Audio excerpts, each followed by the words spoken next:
Now it's the moon, darakaraka. If you have moon as your darakaraka planet, what this means in as a spouse.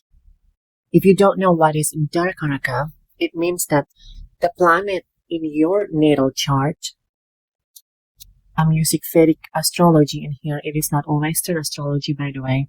So, if you don't know any of this, it just means that darakaraka means your spouse. It is holding the lowest degree in your chart. Now, if you have darakaraka as the moon, also this is a very generic reading. It has no placements in which houses or the sign. It's just a general reading.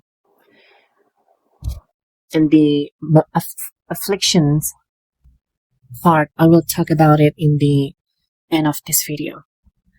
So, what happens if you have the moon as your darakaraka? It means that your spouse, whether that it is a female or a male, generally you will attract a person that is very emotional in nature, very emotional, very feminine. Even as a man, you will attract the man itself that has a quality of feminine in him, even in when he is a male, but it reflects that femininity because the moon itself it's obviously water. It represents the water, the ocean. So when you have a spouse that represents the moon, it just reflects the characteristic of the moon itself, which is femininity. And also, because the moon itself represents the mind, the subconscious mind, it says, this also means that your spouse, whether that he or she awares or not, they are very intuitive persons. So your partner, your spouse, can be extremely intuitive person. Like he just knows or she knows what you've been doing.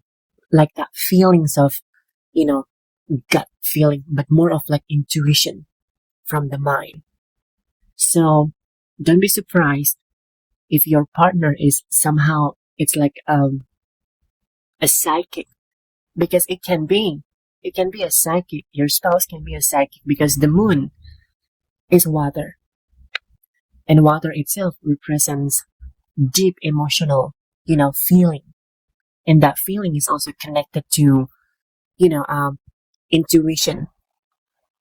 If you're looking at the triangles of the bhavas, the 3 houses between 4th house, 12th house, and the 8th house, naturally the moon itself is controlling the number 4th.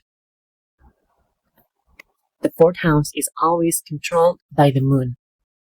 It is naturally the moon controlling that. So it also trines with the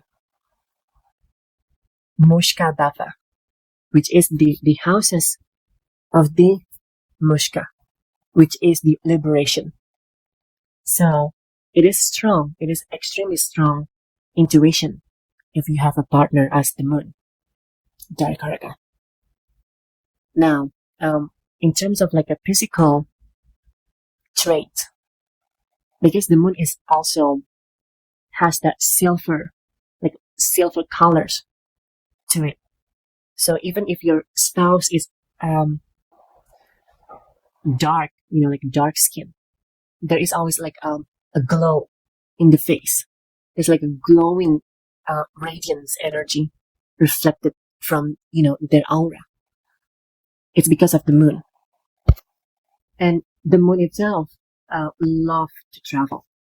The moon is the planet that loves to travel. The same thing as Jupiter. The same thing as Mercury. But the moon specifically loves to travel.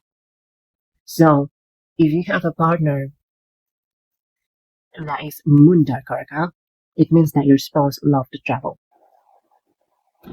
Now, what happens if the moon is afflicted.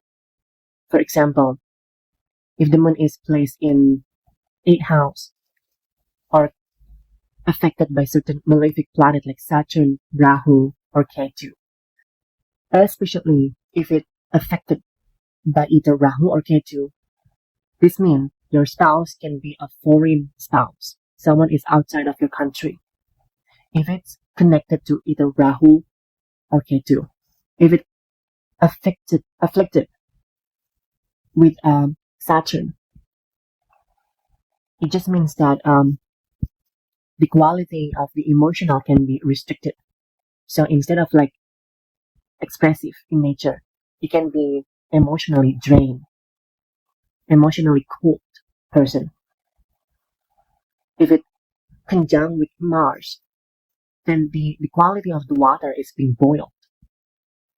So your partner can become temperamental, easy and quick to be angered. This is especially true if your partner, if in your chart, the moon is placed either in first house or any connections with Mars, either by aspect or conjunction. If the moon is badly afflicted, if the moon is placed in the 12th house, this can indicate that your partner can be emotionally hard to control. The emotional itself can be somehow damaged. So there is a lot of um, effort for you to maintain the relationship if it's badly afflicted. So that's it. This is just general reading with the moon darakaraka.